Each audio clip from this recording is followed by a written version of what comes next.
What's up, YouTube? This is your boy ShinoWorld. Like, go back here like a button. Now, what's poppin'? What's up, y'all? How y'all doing today? You guys know earlier I streamed. And when I streamed, we did have some pretty decent Wi-Fi battles, my nigga. We had some good UU battles. So right now we have a UU battle against my friend Adam. It was a pretty decent, good battle. Let's get into it. Overall, honestly, the way this battle went, there was a lot of plays made by both of us. Right off the back, I lead with Scrafty because I expect him to lead with a Mantine or something else. But I expected a Mantine because I was gonna switch out into Ampharos, and I knew he was gonna try to skull and get the burn. Because even if he skulls and get the burn here, it won't be good. It'll be useless on the Ampharos. It'll just be like small turn damage because this is a Mega Ampharos. Mega Ampharos is majestic as shit, just waving his hair in the air, and it's just like, I whip my hair back and forth, I whip my hair, and I'm just like, yo, you can't tell me you don't like that. So right off the back, this man goes into his Jirachi, you know, pretty much trying to deal with the Ampharos because it is a dragon type. And I guess he was expecting a dragon type move here, but honestly, I just went for the Mega Evolution. I used Power Gem, expecting him to switch out into something other than this Jirachi. So he did predict me here, because I could have killed with the Power Gem on the Mantine or something else. But the main reason I use Power Gem was because I expected him to switch out into something that'll be weak against it, because that is usually the go-to. But this Jirachi is here, so Jirachi is a fucking threat. You know, you gotta deal with Jirachi. So he's gonna stay in with Jirachi. He's gonna Moonblast here, which is unfortunate because I didn't expect the Moonblast. That's usually something that I never really run into with Jirachi. I always run into like the Paraflinch, Iron Hit set shit. Like that's like the most common thing I see. I don't see nothing else. Honestly, that is like the most annoying shit in the world, and that's all I see. I don't see any other battles. So right now I'm gonna go into my motherfucking Infernape because Infernape is tits. You guys cannot deal with Infernape. Infernape is just like powerful as shit, dude. Once you see Infernape, that's when you know shit is about to get real. So right off the back, I knew that I could do damage to this Jirachi with the Flare Blitz. I'm gonna go for Flare Blitz. Guess what? Flare Blitz still does decent amount of damage to Mantine, even though Mantine is weak against it. And I'm thinking to myself, y'all, like, look at that shit, bro. You can't tell me that Flare Blitz wasn't powerful. But legit, I'm gonna stay in. The main reason I stayed in because guess what? Your boy Shino runs Thunder Punch on the Infernape. He was not expecting that. That is 4 times effective. That is gonna be a dead Mantine. I'm sorry, Mantine. You just got bopped, fam. You just got murked, nigga. Nigga saw you was walking around the street, nigga start shooting bullets at you, nigga. You was supposed to duck, but you didn't. So you just got hit like about a week ago. Anyway, so he's gonna go into Hippowdon, which is a bulky beast. Hippowdon is legit bulk terror, straight up. So right now I cannot keep Infernape in because Infernape will not be able to do anything to this thing. So I'm gonna go into my motherfucking Milotic. You guys know I run that competitive Milotic, and everybody always just like, yo, Shino, you really run competitive Milotic? And I'm just like, yeah, competitive Milotic is really good, like, honestly, because especially when you get those special defense drops, you get that special attack boost, and then the skull does like 10 times more damage, plus he gets a chance to burn. Like, legit, I love that shit. That shit just is just powerful, yo. And I'm just thinking to myself, yeah, bruh, hold the skull. So right off the back, he's gonna get skull and he gets burned. So that is very unfortunate for him. So his Earthquake is not about to do anything. That Earthquake is just about to it's just there, fam. It's just there, and I'm just like, yeah, I apologize for that, but hey, fuck it. So Hippowdon is pretty much useless now, even though it's bulky as fuck. I mean, he can slack off, but it doesn't have no meaning to keeping it alive because legit, Scald is pretty much dead. This thing is gone. This thing is out of here. This is like finito. You gotta get gone. Like, bye. What you doing? What you doing, nigga? So this is where things get a little technical because he's about to start playing against my team the way he should in the beginning. So right now he's gonna go into Beedrill, which is kind of scary because if he poison jabs, he does a lot of damage. If he U-turns, he does a lot of damage.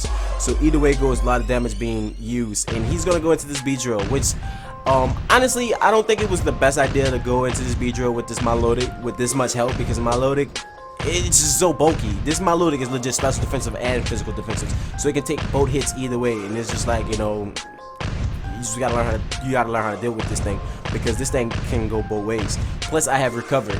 Plus I have like toxic. I got ice beams called. It's like I'm set. I'm pretty much set. So he's gonna go for knockoff, pretty much getting rid of my leftovers, getting rid of small damage, but at the cost of him going for the knockoff. And guess what? I hit him with that skull. Beedrill does have decent special defense, and it can take a special defensive hit. A lot of people don't know that, but I follow up and get that burn. The sandstorm subsides, but the burn was most critical because you know what? Now he's burned. Nothing he can do is really gonna affect me, honestly. And legit, I expected a U-turn, but I still went for skull anyway. just to get the little skull damage, just in case anything comes in and, you know, it can get burned, and then that'll be like added on, you know, additive to the damage. So he's gonna go back into this Jirachi, and I'm gonna recover. It's easy. It's easy. It's easy because I knew I could live a hit, and I knew I could recover. Legit. Like next turn, I'm gonna just skull everything. It's just like skull.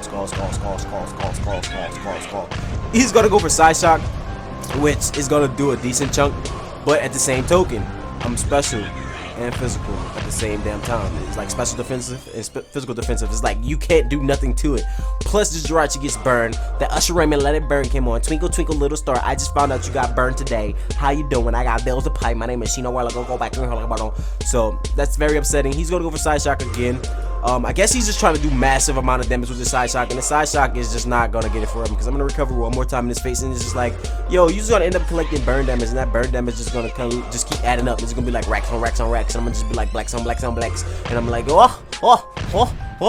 So legit, that burn damage is just like doing more than leftovers were giving him back. Like he's getting leftovers back, but the burn is just there.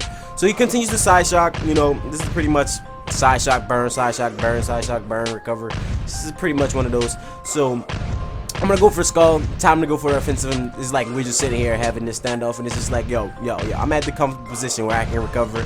Go for a skull now. So I'm gonna he's gonna go for Moonblast here. I guess he's hoping for the special attack drop really bad, but yo, honestly, I got that special attack drop, but guess what? I'm competitive, fam. I got that special attack boost. Sharply rose. So we back in a comfortable position. Everybody's always asking, Shino, why do you run competitive? I run competitive for reasons like this. Legit competitive comes in handy, especially with like moves that make your special defense drop, and it really just helps out a lot, like amazingly. Because I run into a lot of Pokemon with Psychic, Shadow Ball, Energy Ball, Sea Flare, you know, all those moves that make your special defense drop, like Psychic.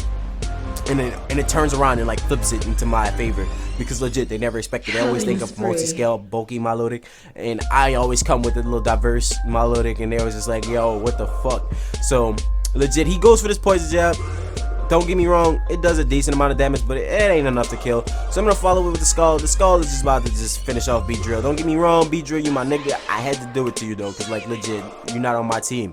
If you're not from my swarm, you getting wrecked straight up. So he's gonna go into his Entei, which is gonna be very scary, aka Sacred hit the field. I see you, Sacred. He's about to use that Sacred Fire, but he goes for Stone Edge. Nah, he's not gonna use Sacred Fire yet, but he's going for Stone Edge.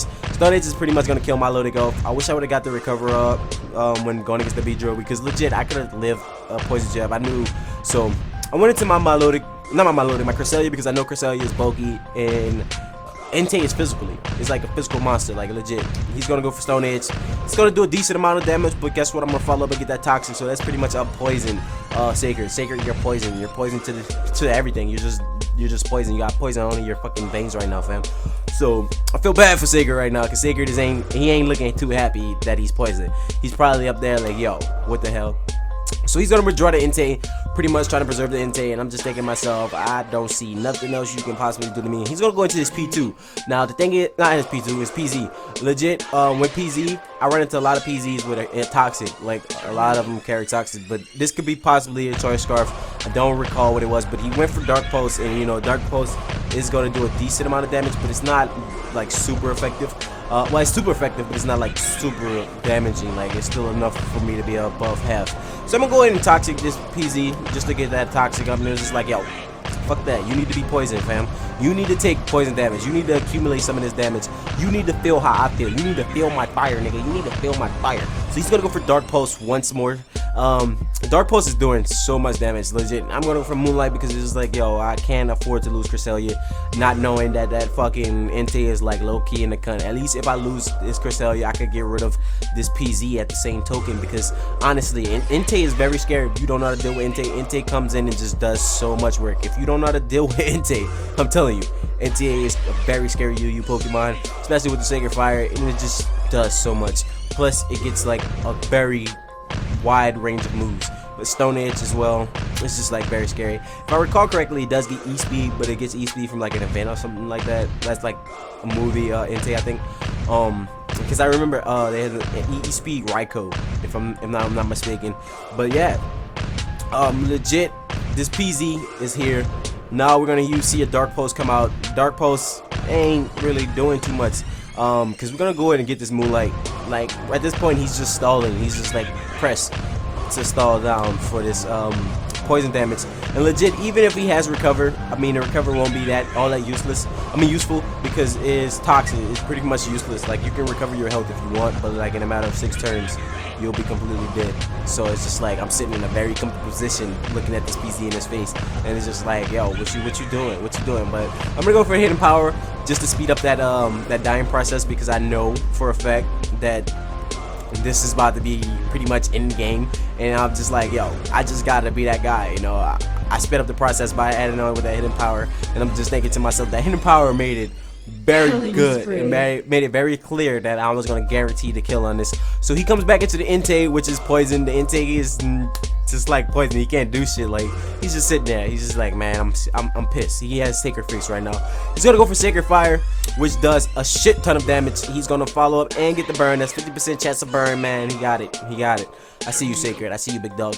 But legit, I'm gonna Moonlight here, get most of my health back, you know, almost most of it, and plus leftovers. That's gonna put me in a pretty comfortable position to deal with this Entei, because Entei is poison as well, just like the PZ was. So it's all going to start accumulating, and it's all going to play on into my favor. And I really feel bad for him, because it's like he didn't know what he was getting into, and he didn't know what was going to happen.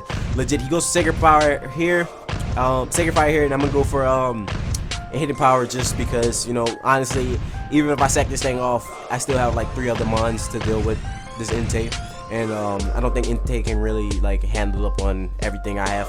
So legit, I'm collecting burn damage right now. You know, I see the burn. You see the brush, let it burn. He's going for Sacred Fire again, pretty much killing off my Cresselia. You know, Luna, she came in, she did her thing. She put in work. Legit, I didn't want the end of the battle to be like a stall fest. You know, I just wanted to finish it off with an actual attack. So that's the main reason I let him die like that. So now we're gonna go into motherfucking Ignatius, aka Infernate. We're gonna go for that fake out, because guess what? You know, he's poisoned, plus the fake out, flinching him, making him not be able to do anything this turn, putting us in a comfortable position. He's flinched, and now he's about to take that that toxic damage. And look, that toxic damage is so much. Legit. Now follow with the close combat. That is in fact a dead Entei. I'm sorry, Sacred, but I had to do it to you, fam. Legit. I apologize, but that Entei just got fucked up. If you guys enjoyed today's video, be sure to smash the hell out of the like button. And without further ado, this has been ShinoWorld. Go peace in the Middle East. Don't forget to bring your guns, because I will blow your shit up. Later, guys. Have a great day. Bye.